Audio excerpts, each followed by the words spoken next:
Hi guys, welcome to your channel Digital Empaths, and I'm your host Sushant Ajmani. So, in our today's weekend knowledge series, we're going to be continuing on our previous week topic. So, if you remember, in the last weekend, we started a new conversation around how to improve the adoption of your dashboards and scorecards. So, today is the part two of that particular topic. And if you remember, in the previous part, we talked about that how to run a qualitative survey to determine that what are the common reasons behind that why the adoption is so low. And in the part two, we're going to talk about that after you have run the survey and you have collected the responses from the different personas who are actually have used your dashboard at least once, okay, and what kind of feedback they have given and how to actually take learnings from that particular feedback and optimize your adoption strategy. Okay, so let's talk about the most common feedback that comes from the top management. Okay, so we are talking about the people who are VP and above, who are your the senior management people. The most common reason that they see a lower adoption or they don't get sticked to your dashboard and scorecard is because the storyline is not very relevant to them, okay, or it's not very contextual, or they find it that it is not very forward looking. You're not talking about the future, the next week, the next month, okay, because for them having the pulse of the business is okay. They can get that information from other sources also. But when you have invested in a sophisticated BI platform and you have created those nice, sexy looking scorecards and dashboards, and you really want people to interact with it, they want something more than that, what they are already experiencing in their incumbent BI platform. So for them, the more important thing is that whether the storyline that you have put together is relevant to their persona or not. So the term relevance here means that if I'm a VP of marketing, or if I'm a vice president of supply chain operations, or maybe if I'm a vice president of B2B sales, so depending on the role and the responsibilities I play in my department, depending on the different KPIs I'm accountable for, depending on what kind of actions I usually take during the week, at the end of the month, as well as at the end of the quarter when the financial adjustments happen. Okay, so does your storyline respect those decision making or not? Does your storyline respect the KPIs I'm accountable or not? More important part is that even if you have put together a story, you also need to understand that what is the decision making process looks like, that once the senior executive consumes the story, what is that decision making workflow? And the best way to determine that is at the time of dashboard designing. Oftentimes, we forget to ask a very critical questions to our senior executives that once you consume the story, what kind of actions you are going to take. Okay, is the actions are going to be more around optimization of the cost, actions are going to be go more around optimization of processes, or increasing the budget on the marketing spend. Okay, what kind of actions you are bound to take after you consume the story. Along with that, that once you take that action, how do you want to gauge the effectiveness of that action? What is the closed feedback loops looks like? Okay, how would you track whether that action has really worked or not? See, in a dashboard, you cannot cover every aspect. You cannot cover the entire closed feedback loop because there are certain aspects of a dashboard that are not answered very well if you're trying to stuff everything within the dashboard. Okay, because see, the reason the dashboards are so successful over the last 10-15 years is that it provides you the pulse of the business. It tells you that what happened in the past. Okay, but the people who are in the senior management, for them it's always about the why and how. Okay, that why certain anomalous behavior has happened, why those surges and declines have happened, and what the future looks like. Okay, what the coming week, what is my coming month, what is my coming quarter, and the targets which we have defined for the weekly, monthly, and quarterly, how far I am in attaining those particular targets, and what are the current variances for that. Okay, so we need to respect that the people who are on the top, for them, it's always the first priority is the forward looking instead of focusing too much on the pulse of the business, because that information is already available through multiple sources. Okay. Number two reason that often comes from the middle management folks, okay, which is that these are the people who are very operational, okay, and they are the people who are always under pressure.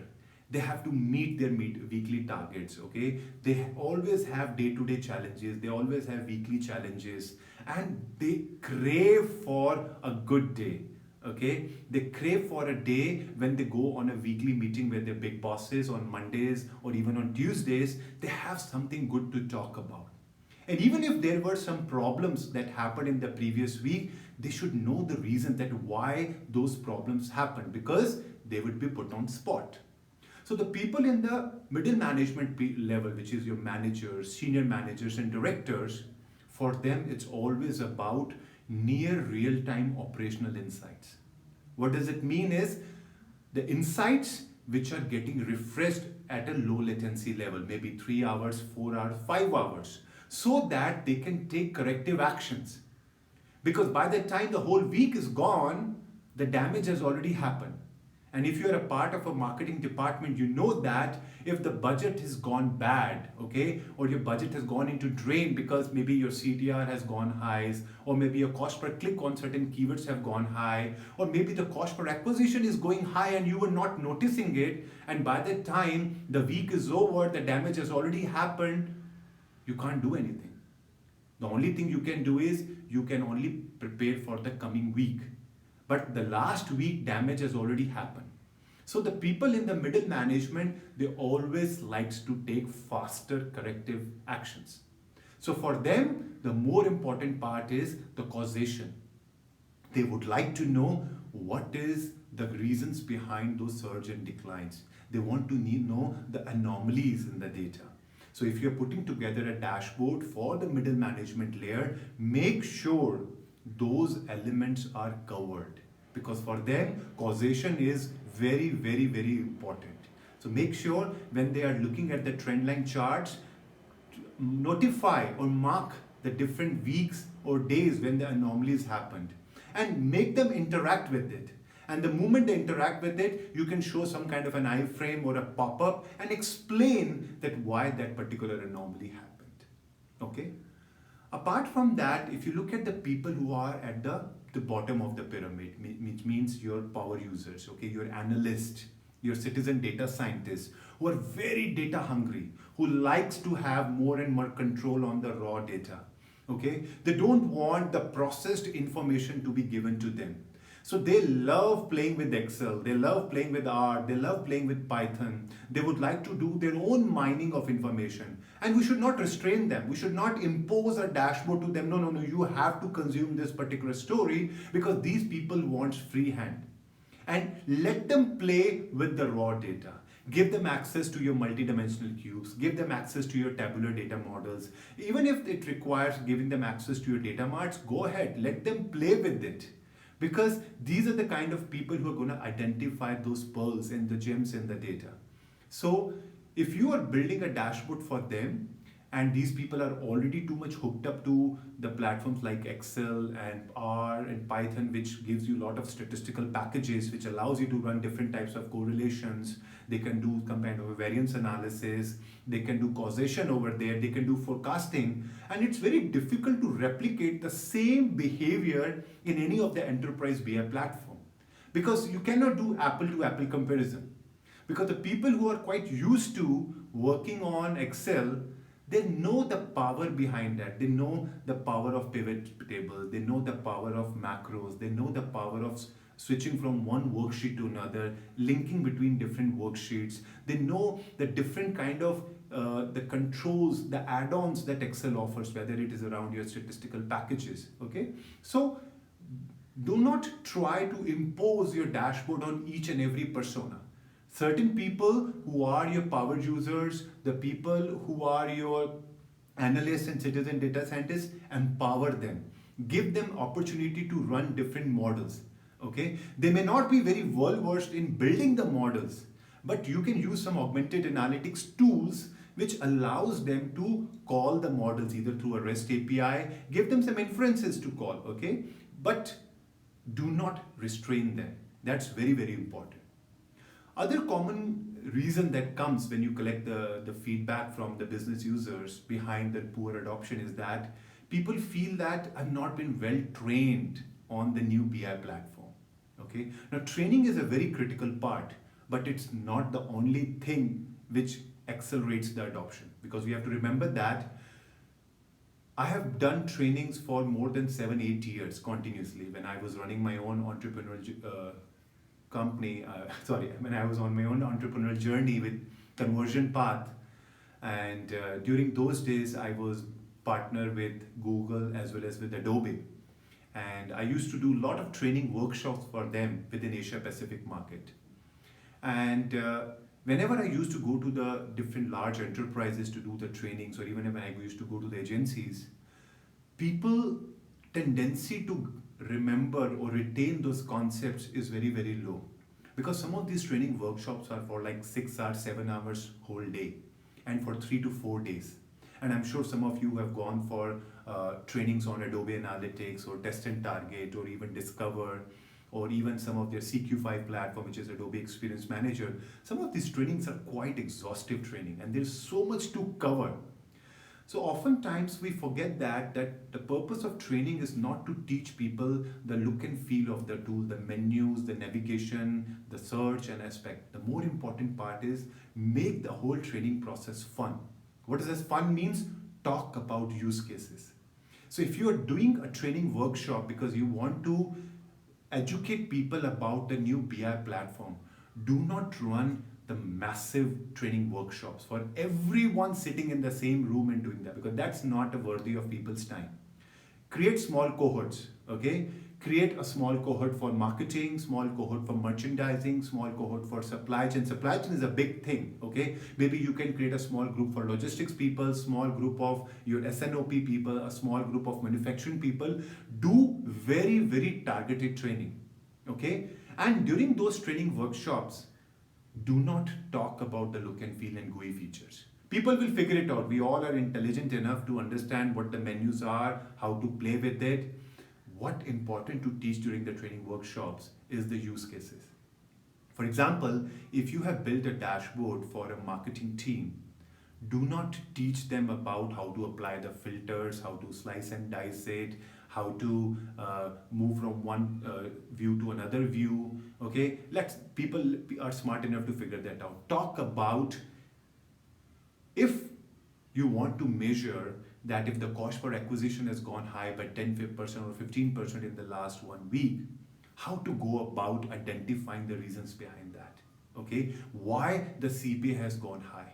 What were the reasons behind it? Which campaigns contributed? Which channels contributed the most? Okay, so talk about that and make them play with it, interact with the dashboard, and try to find the answer to that question within the training workshop.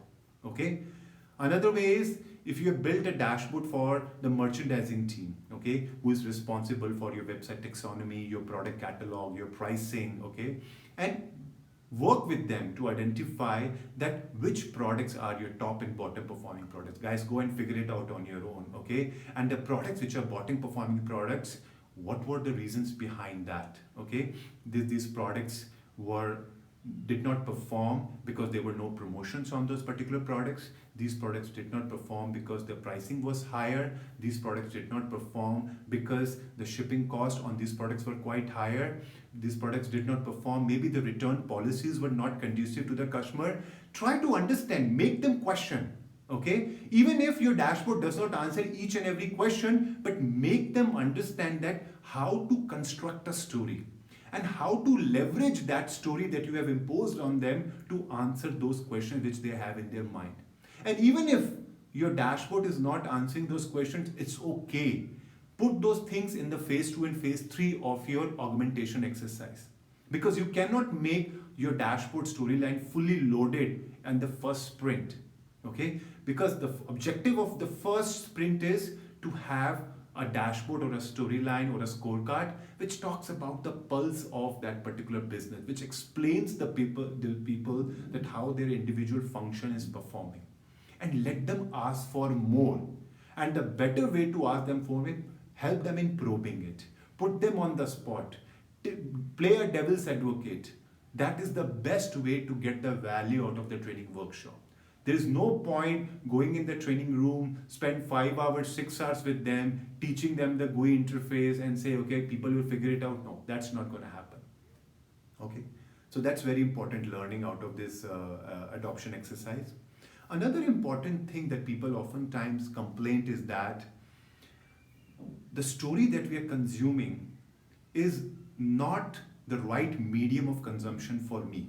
Okay, what does it mean is, see, dashboards are not catering the needs of each and every persona in your organization hierarchy. The people who are in the top management, they're always on the move. Okay, they don't have time to download the Tableau app or a Power BI app on the smartphone, log into that, and then apply the filters on those smaller screens. For them, the more important way to consume the insight is mobile applications. Okay, so if you can have a mobile app version of your BI platform, if you can build some kind of a curated medium through which they can consume the insights faster, that's fantastic. Okay, but try to curate the information for those people on the top. Do not push them to look for insights. Curate it, present it in a fashion that is easy to consume. Okay.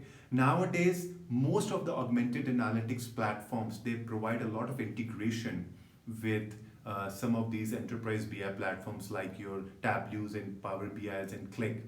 So whenever you are working with any augmented analytics platform, whether you are working with ThoughtSpot, you're working with Course 5 Discovery, you're working with Answer Rocket, see how the value that these augmented analytics platforms can be pushed to your enterprise BI platforms. Because those platforms already have a better adoption. People don't want newer screens. Okay, so see how you can take the knowledge or the learnings from that augmented analytics platform and present it in a simple English manner, which I call it as humanized insights, like in simple English narratives, and how to embed those narratives within your BI platform. And you can also create a mini mobile app, okay, which also talks about those humanized insights, which explains the anomalies, which explains the predictions, which explains that what are the prescriptive actions that the business, the senior executives needs to take. Okay, so try to see how you can marinate the power of augmented analytics and the power of your enterprise BI platform and give a more unified view to your different stakeholders. The other reasons that people often give, because which is the reason behind the poor adoption, is that I'm quite used to with my current BI tool, whether that is your traditional BI platforms or it is simple Excel. They're quite used to it. Okay, they've been using it for years, especially if you are selling your enterprise BI platform to the large CPG, FMCG players or the BFSI players, okay, who usually have a pretty slower adoption rate as compared to the pure play e-commerce players or your fintech companies or even your automotive companies. So it's very important to understand that which kind of industry you are catering to, because certain industries will take their time in adoption. Okay, and these people are quite used to it, okay, to use some of the incumbent platforms. So we don't need to challenge them and intimidate them. No, this is a new Power BI or a new Tableau we are imposing on them, and that is the future for you, and you don't need to use other things. Take it time. It's very important to understand that who are those early adopters and who are those early detractors. Very, very important thing to know. Because the early adopters will tell you that what are the things which they liked in their incumbent platform and the things which they did not like, and what motivated them to switch over to the new storyline that you have put together in Power BI or Tableau. Okay? And the people who have outrightly rejected you, it's very important to know that they have rejected you because there is no desire or motivation to learn a new platform. Is it because maybe they experienced it and they find that there's no difference? The new storyline exactly matches with the incumbent storyline, and they see there is no difference except for now I can slice and dice it. You know what? I can do the same thing within Excel also. Okay, so understand that what is the motivation, what are those areas which are creating stickiness with the incumbent platform, and what are the areas which are giving them an incentive to explore the new platform. So keep an eye on those things. And my biggest lesson I've learned in the last 15-20 years in the industry is that try to identify the champions. Do not take the whole ownership on your shoulder that you will alone will spread the data literacy. You itself will create the literacy around your technology product. Identify those champions in different departments and let them be your proxy. Okay, create a federated model. Do not try to centralize the entire analytics and BI function in one area. Let that hub get decentralized. Okay, and identify those different proxies in different functions whom you can rely on, whom you can trust on, because those are the people who are more closer to the people on the front line. Okay, so they can empathize with the challenges that day-to-day people face in the marketing, merchandising, supply chain, and even the sales team feel. So if you make those people champion, if you earn the respect and trust of those people will reciprocate back by spreading the data literacy within their function. And once you have those one or two functions which are your lighthouse, you can leverage the learnings from those two functions and spread it across other functions. Okay. Another important lesson I've learned, which talked about the poor adoption of these dashboards and scorecard, is that a lot of times people say that the storyline that I'm consuming, it's not giving me enough incentive to act on. It's good. It explains me what are the reasons behind it, why certain anomaly happens, why certain surge and decline has happened. You know what? It would be great if you could give me in a very subtle way what actions I can take. Okay? Even if it's a marketing, which campaigns but I need to optimize on, which keyword I need to optimize on. Okay, if it's more on the supply chain, if my inventory fill rate levels have gone down, my service levels I'm not able to meet, or if you have to meet a higher service level but your working capital is getting too much blocked in the inventory because you are striving for a very higher level of service levels. So you need to understand that how to answer these kind of questions within the same dashboard storyline. Okay, make the people self-sufficient. Again, remember, you cannot make the dashboard a one central source of truth for every possible question business asks. But there are certain things which they ask on a regular basis. Some of the diagnostic questions, some of the forward-looking questions. If you can build model around that and integrate the output of those models within your tabular data model, which is fueling your Power BI dashboard or your Tableau dashboard, even if you can integrate with your BI platform with Python or R.